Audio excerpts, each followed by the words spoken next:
Tellement content de vous voir. Vous êtes le deux au moins ce soir. Je pas vu l'autre. Bravo Gaïa, nous, mais bravo pour l'intégration. Je suis content. Comment tu t'appelles, Nicolas? Nicolas, d'accord. Ça change bien ton prénom. C'est bien. Ça va, Boubacar? Et sa femme? C'est bien pour les papiers assumés. Soyez bien que ma femme.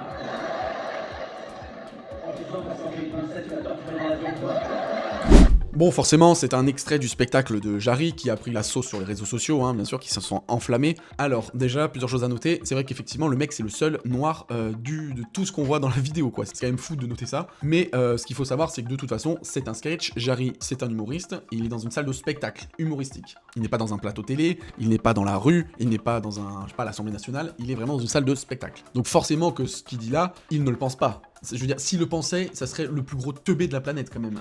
Même un raciste notoire ne dirait pas ça. À partir de là, il y a aucun problème. Et en plus de ça, on voit bien que dans le public, ils rigolent tous, que lui, le premier concerné, il sourit, j'ai l'impression de bon cœur. Il fait même une vanne en plus en disant qu'il n'avait pas vu l'autre. Donc ça montre bien, voilà, que on est dans un endroit où l'humour est encore autorisé, et donc ça fait plaisir. Sauf que comme il dit là, le gars juste après, oui, si on prend qu'un extrait, ça peut sortir de ce contexte. Mais justement, il faut arrêter d'être des putains d'abrutis à toujours voir un extrait d'une seconde et s'enflammer dessus. Par ailleurs, ceux qui ont réagi, parce que le buzz, en fait, il vient de quelques personnes, de quelques dizaines de milliers de personnes, pas plus. C'est rien à l'échelle de 60 millions de personnes en France. Et ce que je veux dire, c'est que ces demeurés là qui réagissent, c'est juste des gens qui sont chiés dans leur vie, et qui n'ont pas d'humour, et du coup qui ont une vie très triste, qui regardent des cordes avec amour, si vous voyez ce que je veux dire. Et du coup, quand ils voient des gens qui rigolent dans une salle, et qui parlent d'autres couleurs, d'autres religions, d'autres sexes, etc., de n'importe quoi, ils s'enflamment, ils s'excitent, en disant « Oh là là, c'est pas bien, c'est pas bien ». Mais en fait, il faut juste ne pas écouter ces abrutis. C'est aussi simple que ça. Il y aura tout le temps des polémiques partout. Et en fait, on sait bien que c'est ce qui fait le buzz au final, parce que la preuve, j'en fais une vidéo. Mais enfin voilà, c'est juste ridicule.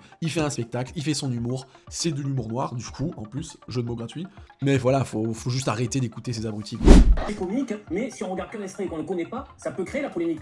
Non, c'est pas que ça me choque, mais je comprends les critiques. Enfin, je pense pas qu'il est raciste, mais je pense que ce genre de blague, on peut le faire entre nous, entre amis, mais pas sur scène, enfin, avec quelqu'un que tu connais pas. Ça se trouve, ça l'a blessé. Et s'il y a des gens qui ont été blessés, ou Mais qui pour ça, les gens blessés, blessés, bah, on peut les comprendre. Bon, ça va parce qu'elle comprend juste, elle est pas choquée elle-même. Mais à un moment donné, il faut arrêter. Dans le monde, tout le monde sera choqué pour quelque chose. À un moment donné, je sais pas, vous perdez un parent, le lendemain, il y a un mec qui fait une sale blague d'humour noir sur, je sais pas, les parents. Bien sûr que ça va vous toucher, vous allez pas rigoler. Mais c'est pas pour ça qu'il faut interdire la personne de faire cet humour-là. C'est juste que oui, il y a des moments, il y a des timings et tout. Et c'est bien pour ça qu'il y a des salles de spectacle. Après, si les gens ils filment et que ça fuite sur internet, c'est pas grave. Ce n'est pas un problème. Donc encore une fois, ce qu'il a dit, il n'y a rien de mauvais, il n'y a rien de mal, c'est de l'humour, c'est de la blague. L'humour noir est autorisé en France encore aujourd'hui, jusqu'à l'arrivée prochaine d'une religion majoritaire, qui est pourtant pour l'instant minoritaire. Mais donc voilà, pour l'instant on peut faire ça. Donc en fait, à relever ça et à dire ouais, je comprends que ça peut choquer des gens, mais on s'en branle en fait, que ça puisse choquer des gens. On s'en branle. Si ça vous choque, vous la fermez et vous éteignez votre réseau social, vous nextez la page. Au pire, vous mettez j'aime pas, je sais pas. Il y aura toujours des gens casse-couilles en fait. Il faut juste vivre avec. Malheureusement. En 2025, homme noir, femme blanche, t'es avec elle pour les papiers. Vous vous rendez compte de ce qu'il dit et ça, vous trouvez que c'est drôle.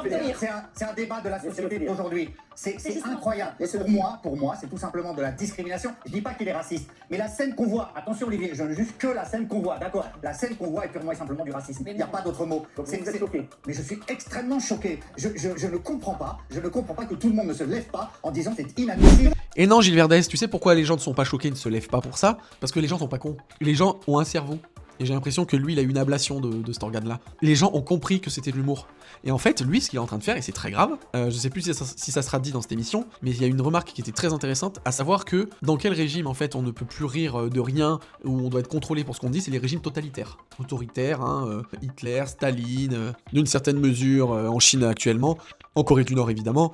Donc en fait voilà, ce que Gilles Verdez veut, c'est des régimes comme ça. Ces genres de personnes ont une déficience mentale qui les empêche de comprendre ce que c'est le second degré et l'humour. Pour lui, Gilles Verdez, il croit que Jarry, il est à l'Assemblée nationale. Il croit que Jarry est un professeur d'école. Il croit que Jarry, c'est une personnalité publique qui est dans la rue en train de pointer du doigt un noir. Or non, malheureusement, on voit bien qu'il est dans une salle de spectacle, que tout le monde rigole et qu'il fait de l'humour. Et que justement, en faisant ça, il dénonce justement tout ce côté-là. Mais voilà, comme je le répète, le pauvre Gilles Verdez a une déficience mentale et n'arrive pas à comprendre le second degré. C'est pas grave, ça peut, je sais pas si ça peut se soigner ou quoi, mais le seul problème, c'est qu'il faut lui dire. Et qu'il faut, après, peut-être éviter de lui donner autant la parole. Parce que des gens qui sont fous au premier degré du terme, hein, qui ont vraiment des déficiences mentales, on va pas les mettre à la tête du pays ou à la tête des médias pour dire ce qu'ils pensent. Parce que sinon, ça va être le bordel. Vous n'admettez pas que vous disiez que vous êtes là. C'est trop premier degré. Non. Il m'a dit que je divise la France. Non, mais Gilles, tu veux des rires communautaires? Tu veux que chacun soit assimilé un filet? Parce que les gens dans des cadres, musulmans, noirs, aidés, machin, nana, personne ne se mélange. Bon, il a totalement raison de leurs mots. Le problème, de toute façon, qui est inhérent à Gilles Verdez, c'est qu'il est musulman et qu'il est donc communautaire. Et il fait que ça à travers tous ces débats. Lui, il veut séparer les gens, les diviser, les catégoriser. Si t'es pas dans une case, tu peux pas faire d'humour qui est dans une autre case, tout simplement. Et c'est juste, voilà, le début du communautarisme. Et en fait, si on regarde dans tous les pays de la planète où il y a du communautarisme, généralement, c'est de la merde.